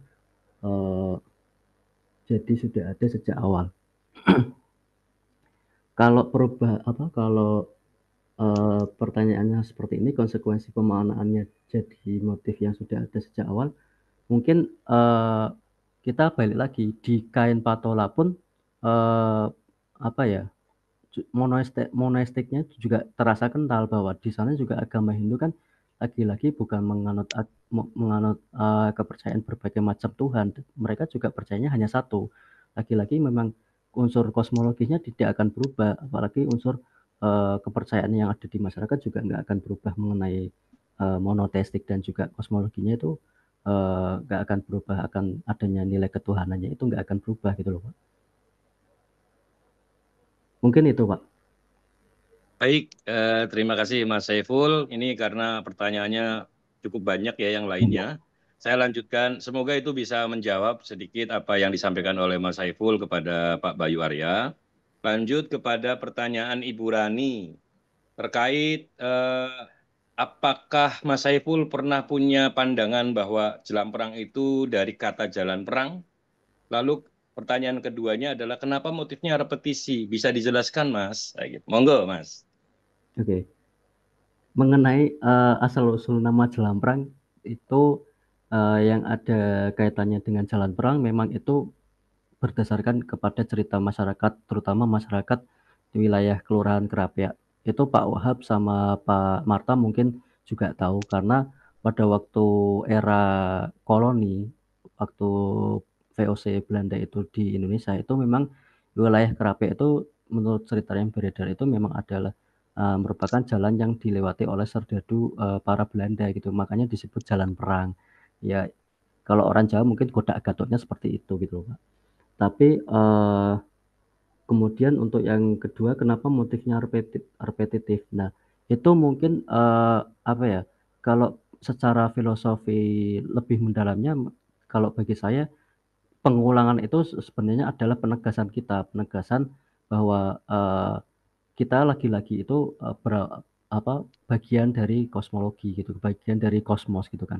Lingkaran itu kan ada yang memaknainya sebagai bumi, bumi itu kan sebagai makrokosmosnya, sedangkan yang di dalam lingkarannya itu adalah bagian kecil mikrokosmosnya kayak seperti manusia, hewan, tumbuhan dan lain sebagainya.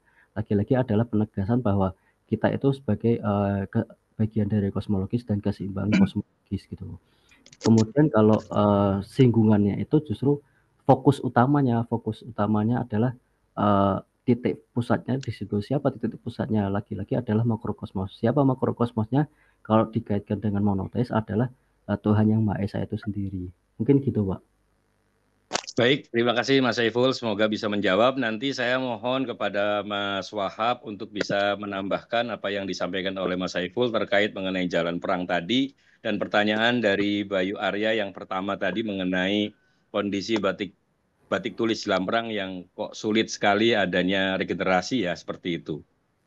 Mungkin sebelum pertanyaan selanjutnya Mas Wahab bisa langsung live untuk menjelaskan sedikit itu yang tadi saya sampaikan. Pertanyaan yang saya sampaikan. Mas Wahab?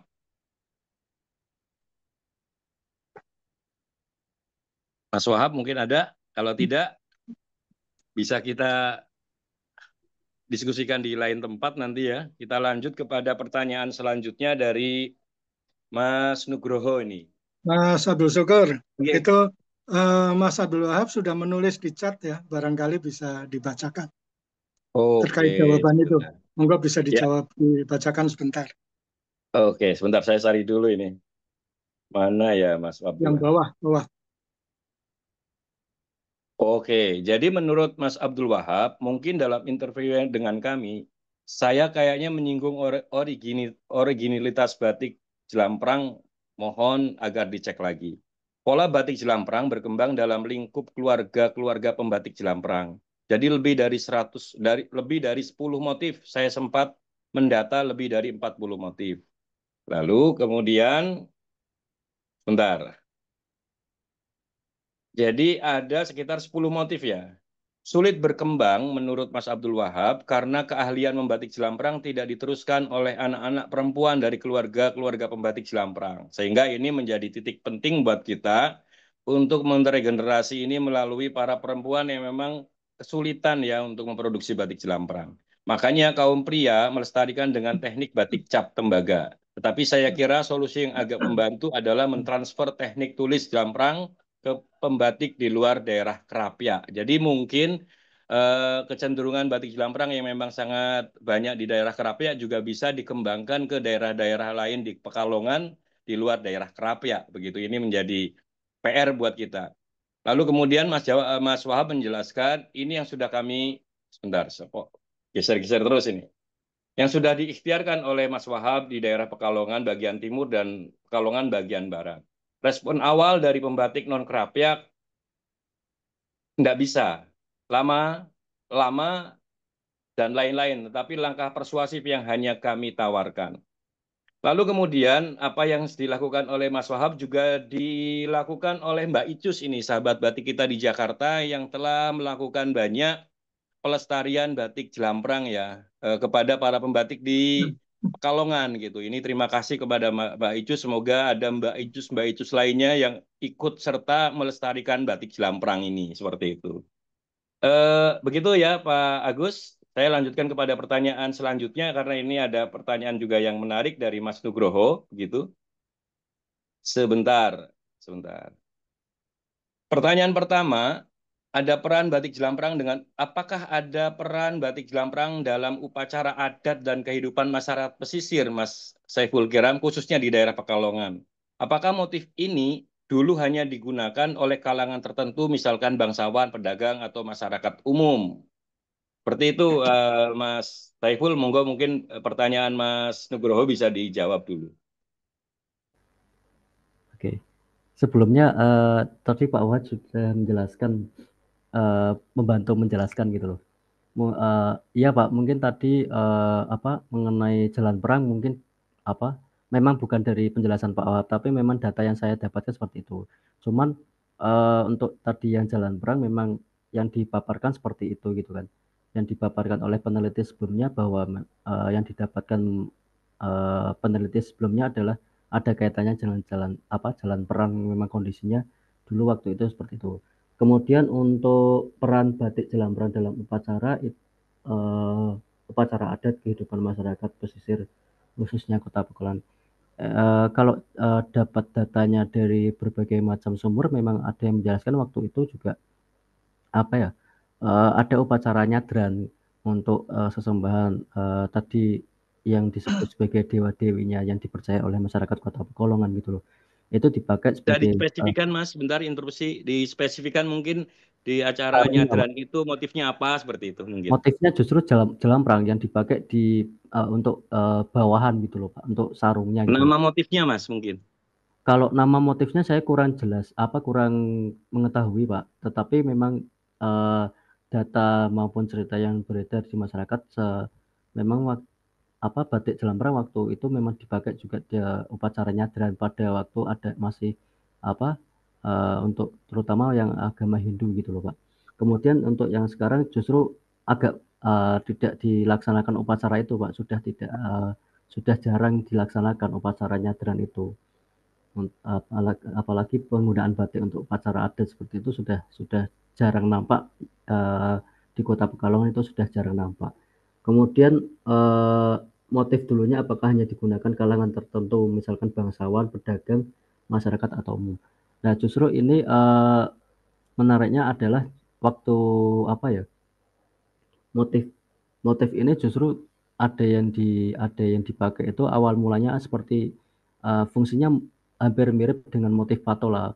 Kalau saya dapat data yang patola itu justru motif patola itu dulunya juga pernah dipakai sebagai apa ya eh, apa ketika orang meninggal itu tapih atau jariknya itu menggunakan kain patola. Sedangkan di sini juga ada yang pernah menggunakan seperti itu.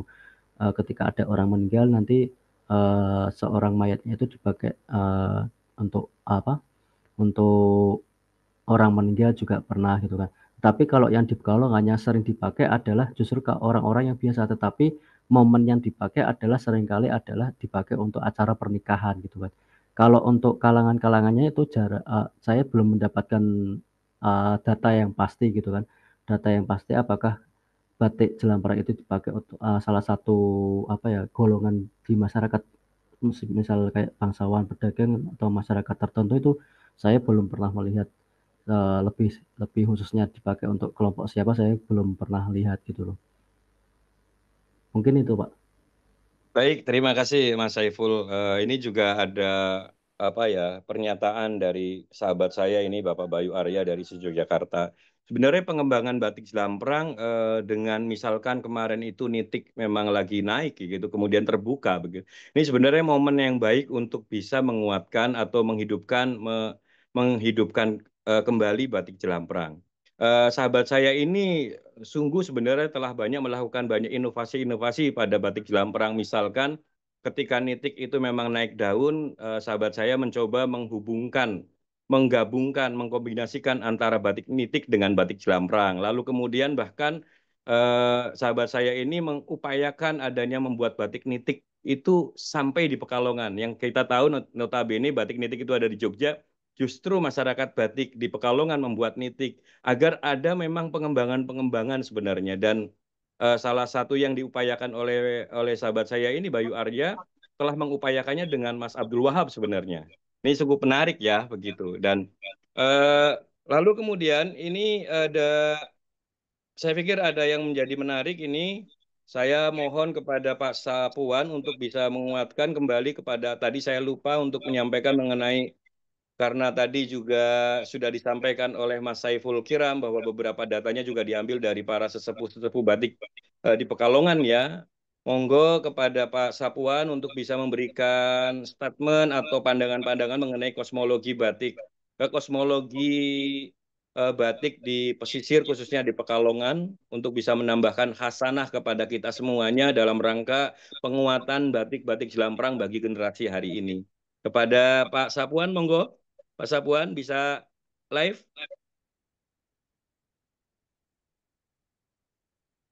Pak Sapuan? Halo Pak Sapuan? Sebentar. Oke, monggo Pak Sapuan. Wah, rindu ini semuanya nih. Ini suaranya bisa didengar enggak? Bisa Pak, Halo. bisa. Jernih sekali. Oke, Bisa, Pak. terima kasih. Selamat Assalamualaikum Pak siang Sapuan. semua jemaat batik APPBI. Saya tadi menyimak dari awal, tapi ya tak sambil nyapu ya, karena Sapuan dari pekerjaannya sambil nyapu. Mengenai batik Jelamprang ini, kalau saya dulu awal-awal masuk ke dunia batik, sering diskusi dengan senior batik di Pekalongan, antara lain Pak Dudung itu ada cerita memang berasal dari apa itu tenun double ikat Koromandel itu ya, yang patola itu. Jadi sejarahnya memang berawal dari situ, paling tidak itu. Dan motifnya kan bentuk motifnya itu kan memang patola. Nah, tadi sudah disinggung juga di awal pemaparan oleh Mas Saiful Kirom itu bahwa karena kelangkaan apa dan dulu yang sempat saya catat dari Pak Dudung itu bahwa tenun tenun double ikat ya, dari Coromandel itu kan mahal. Tidak semua orang bisa membeli. Mungkin hanya kalangan atas saja. Lah sampai di Pekalongan mungkin dipikirkan bagaimana kalau eh, motif patola yang dari Coromandel itu dibuat tiruan, yaitu dengan teknik batik. Itu yang sempat saya tangkap seperti itu. Bahwa kemudian tadi ada penanya yang mengatakan apakah motif Jelamprang itu digunakan untuk ritual. Saya juga hanya mendengar sekilas karena jujur saja kalau di Pekalongan apalagi generasi saya ketika berbicara batik itu ya hanya lewat pintu ekonomi semata.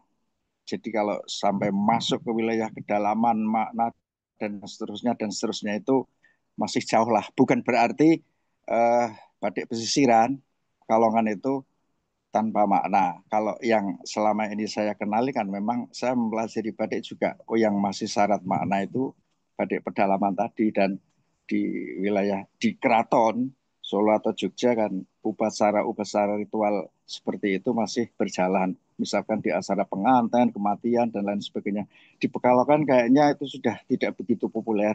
Memang ada tadi kaitannya dengan Mas Saiful Karim yang mengatakan bahwa ada ritual apa yang larung apa ya istilahnya ngelarung di pantai utara ya cuma dengar itu kaitannya dengan Dewi Lanjar itu secara umum katanya menggunakan motif selamprang. Lah jenis selamprangnya juga kami tidak tahu persis. Itu yang sempat saya dengar juga seperti itu. Nah, kemudian mengenai motif selamprang yang kaitannya tadi jalan perang itu ya semuanya cocok-cocok logi. Tetapi tahun 2014 sampai tahun 2017 itu kawan saya yang dari Malang, Mbak Lisa dan Pak Suardono. Pak Suardono itu kepala SMA 7 Malang. Beliau sejarawan hidup dia bisa bahasa Sanskrit, ahli arkeologi, dan sering diminta oleh para profesor dari UI itu untuk menerjemahkan motif-motif yang ada di Candi Singosaren. Nah, Pak Suwardono ketika itu punya pemikiran ini beberapa motif-motif yang ada di candi, yang ada di arca itu jika tidak diselamatkan lama-lama bisa hilang karena oleh hujan, panas dan seterusnya. Maka dia berinisiatif bagaimana cara menyelamatkannya, lalu ingin dipindahkan ke batik dan saya yang termasuk membantu. Nah, salah satu di antaranya ternyata ada yang namanya motif Jelamprang. Ini kebetulan ada bukunya ini dari Mbak Lisa dibuat. Nama motif batik Jelamprang Jantra Surya.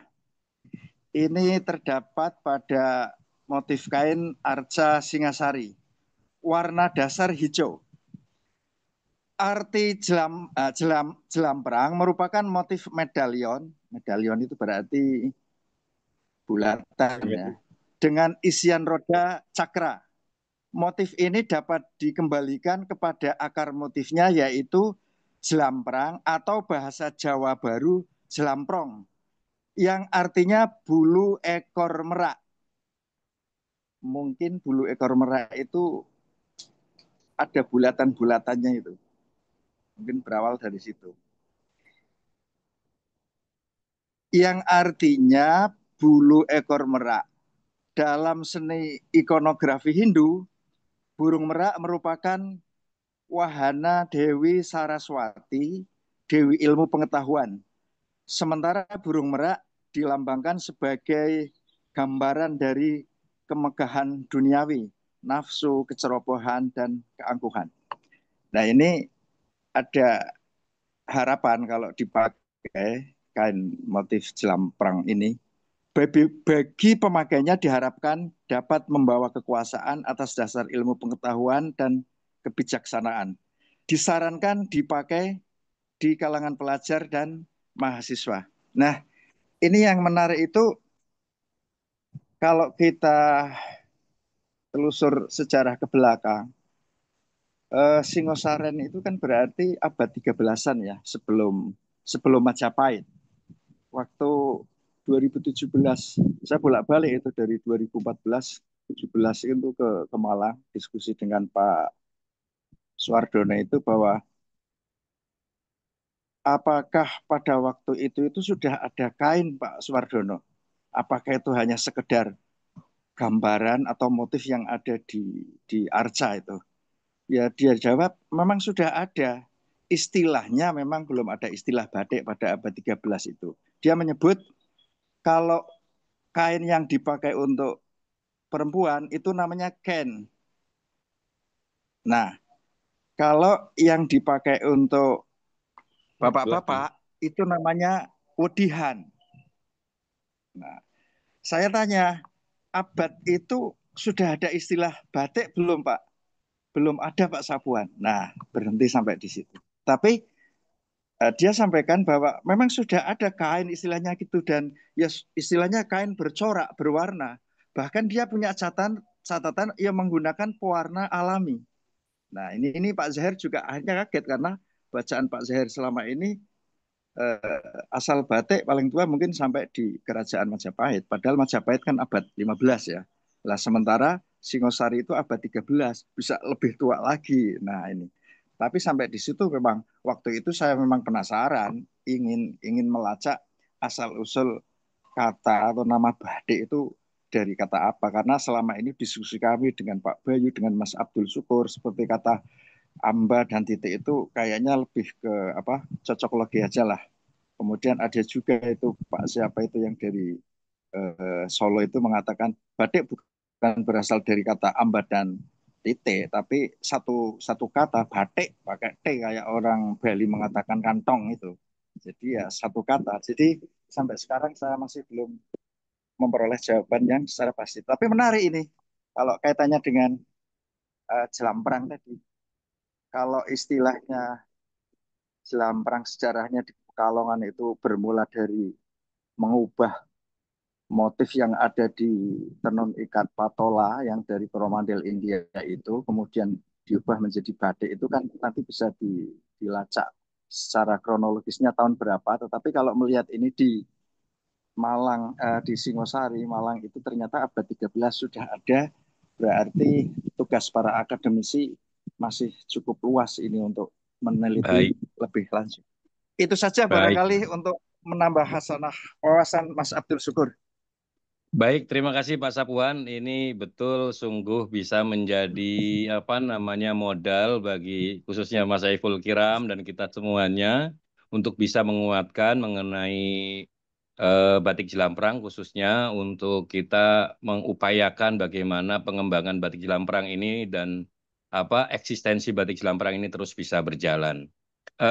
Ini mohon maaf waktunya terbatas dan ini kita sudah sampai di waktu 12.15 sebenarnya sudah waktu habis. Ada beberapa pertanyaan lagi khususnya pertanyaan terakhir ini terkait mengenai bagaimana teknik cara membatik batik Jelamprang dari Ibu siapa ini?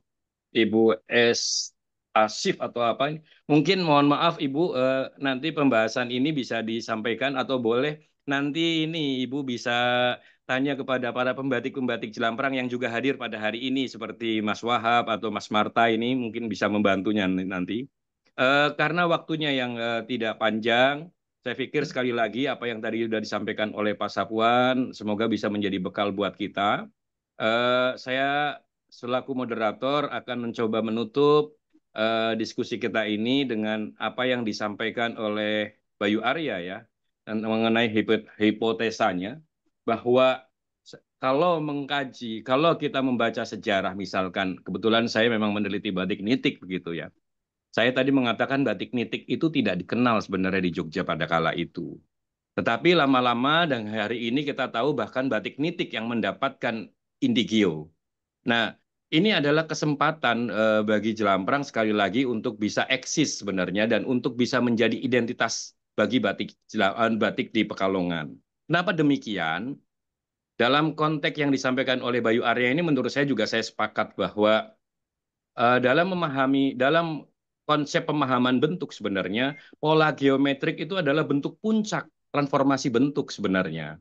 Maka pemahaman mengenai geometrik ini, apalagi dikaitkan dengan kosmologi, ini sebenarnya sungguh sangat menarik untuk menguatkan karakter pada batik Jelamprang itu, edukasi mengenai batik Jelamprang itu, sehingga dengan cara seperti ini kita bisa menguatkan lagi batik Jelamprang. Lalu kemudian hal-hal demikian ini saya pikir tidak bisa lepas bahwa pengembangan batik Jelamprang ini sangat terkait dengan diri kita. Kalau dikatakan oleh sahabat saya Bayu Arya ini sebenarnya melalui hipotesanya batik Jelamprang ini memiliki keyakinan betul-betul nanti di depan itu akan bisa menjadi identitas batik Pekalongan seperti itu. Caranya cuma satu, kita harus percaya diri bahwa batik Jelamprang itu memiliki simbol, memiliki makna, dan memiliki value yang lebih yang kita mungkin masih membedakan antara batik pedalaman dengan pesisiran seperti yang tadi sudah dikatakan oleh Pak Sapuan. Semoga diskusi ini bisa menjadi baik buat kita semuanya. Sebagai closing statement, saya minta kepada Mas Saiful Kiram untuk memberikan 1-2 patah kata sebagai penutupnya untuk menjadi apa namanya pembahasan selanjutnya bagi para regenerasi batik Jelamprang atau para pecinta, para pemerhati batik Jelamprang, kita semuanya untuk bisa memajukan batik Jelamprang. Monggo Mas Saiful Kiram sebagai kalimat pamungkasnya saya aturkan. Oke, terima kasih Pak Abdul Syukur. Bapak Ibu yang saya hormati, lagi-lagi apa yang saya sampaikan adalah merupakan bagian dari penelitian saya dan berasal dari sudut pandang keilmuan saya. Mengenai batik Jelamprang, saya berharapnya ada peneliti, terutama peneliti generasi muda yang ingin meneliti batik Jelamprang yang lebih mendalam lagi dan dari sudut pandang keilmuan yang lain, karena dengan adanya penelitian ini menjadikan batik Jelamprang itu hasanah pengetahuannya semakin bertambah dan ada berbagai sudut pandang keilmuan yang bisa capai ataupun bisa dinikmati dan dibaca oleh masyarakat luas, terutama masyarakat Kota Pekalongan sendiri. Mungkin itu aja, Bapak Ibu semuanya. Terima kasih. Wabillahi taufiq wal hidayah. Wassalamualaikum warahmatullahi wabarakatuh. Waalaikumsalam warahmatullahi wabarakatuh. Aplaus buat Mas Saiful Kiram yang telah memberikan pencerahan buat kita semuanya, memberikan materi pada siang hari ini di Zoom APBBI. Tidak berpanjang lebar, saya selaku moderator mohon maaf yang sebesar-besarnya bila ada kata-kata yang tidak berkenan, semata-mata ini semuanya bagi pengembangan batik kita.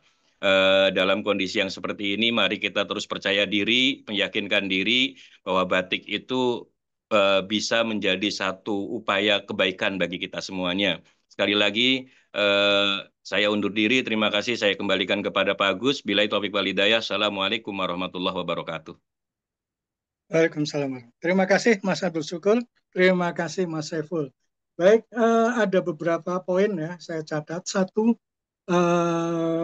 mengenai kata batik ya, batik yang menjadi ambatik ya. Suatu saat kita akan diskusikan, nanti akan dipimpin oleh Mas Abdul Syukur dan juga dengan narasumber sesepuh kita dan teman-teman kita seperti Pak Sapuan ya. Jadi kita harus merevitalisasi ya. Batik itu jangan kita selewengkan. Kalau saya bilang selewengkan ya, kita selewengkan menjadi amba dan titik. Kalau saya bilang ekstrimnya itu diselewengkan, betul nggak Mas Syukur? Masuklah. Dan saya pikir seperti ini Pak Agus, saya pikir ya sebagai tambahan sedikit, saya pikir pembatik muda Jelang Perang kita hari ini harus kita hadirkan di dalam forum Zoom ini agar satu bisa memberikan contoh kepercayaan diri kepada kita semuanya seperti itu untuk selalu percaya Jadi, diri.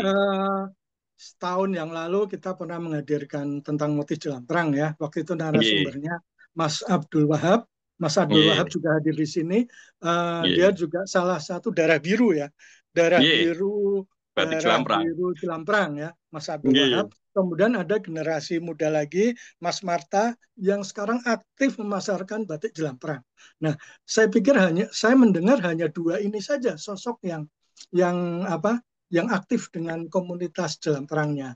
Dan inilah yang membedakan dengan batik nitik. Kenapa batik nitik mendapatkan indikasi geografis? Karena mereka punya komunitas. Gitu. Beda dengan batik Jelang Perang. Salah satu penilaian indikasi geografis adalah ada komunitas yang secara turun-temurun itu mengerjakan apa yang diajukan. Nah, ini PR buat Mas Abdul Wahab, Mas Marta, dan lain-lain, bagaimana menumbuhkan komunitas Jelang Perang, tidak hanya di desa Jelang Perang, tetapi juga ke kanan kiri desanya. Tetapi tentunya yang paling utama adalah garis darah biru itu tetap mempertahankan dan mengembangkan. Gitu kan Mas Abdul Syukur ya. Jadi saya berharap ya keluarga besar Mas Abdul Wahab dan keluarga besar yang lain-lain seperti Mas Marta dari keluarga besar yang lain yang memang darah biru Jelang Perang itu bisa tetap mengembangkan. Doa kita semuanya, support dari Mas Bayu Arya, kemudian support dari penggiat dari Jakarta seperti Mbak Icus, Mbak Reni Rahmayanti yang sejak mungkin 5 tahun, 7 tahun yang lalu sudah mencoba mengembangkan batik Jelang Perang. Dan itu tentunya tidak akan berhenti sampai di sini. Kami pun APBBI juga akan support bila nanti akan mengajukan menjadi suatu ikon Pekalongan ya, ikon Pekalongan dalam indikasi geografi. Syaratnya memang harus ada komunitas. Komunitas yang secara turun-temurun mengerjakan. Komunitas itu tidak hanya 1-2, tetapi lebih dari itu. Gitu. Seperti juga batik nitik. Gitu. Baik, sementara itu kurang lebihnya kami mohon maaf bila ada kesalahan-kesalahan. Sampai jumpa di 2 minggu yang akan datang dengan tema yang lebih menarik lagi. Dan jangan lupa, mohon disupport produk-produk dari UKM Batik Indonesia, teman-teman kita semuanya, dengan membuka link Bursa Batik APBBI yang ada di kolom chat, atau bila menginginkan silakan hubungi saya 081 2929 6628. Terima kasih untuk semuanya. Sampai jumpa 2 minggu yang akan datang. Wassalamualaikum warahmatullahi wabarakatuh. Terima kasih. Salam canting. Salam cantik. Alhamdulillah. Mas Adi Terima bisa kasih Mas diikut. Saiful, Pak Sama-sama, Safwan, Pak. Sama-sama, itu terima Bapak kasih, Yu, Pak Abdul Syukur, Yang Pak berminat Mas dengan Safwan, Wahab buku itu, Mas Marta. Jelamprang, monggo Pak ya. Wahab, Pak Marta. Buku Jelamprang, monggo. Masih bisa PO. Nggih. Iya, Pak. Ayo monggo dilarisi karya-karya pembatik. Ini bukunya. Oh, nggih. Itu Monggo. masih produksi apa enggak itu Mas Saiful Masih. bukunya? Masih. Ini stok sudah habis, tetapi bisa PO. Nanti akan bisa kita PO-kan. Ya. Oke. Siap. Stok yang ada, alhamdulillah sudah habis di bursa. Hanya sedikit ya stok yang ada, tetapi bisa nanti memesan ya lewat kami di APBPI bisa. Nanti akan kita bukakan PO. Ini tadi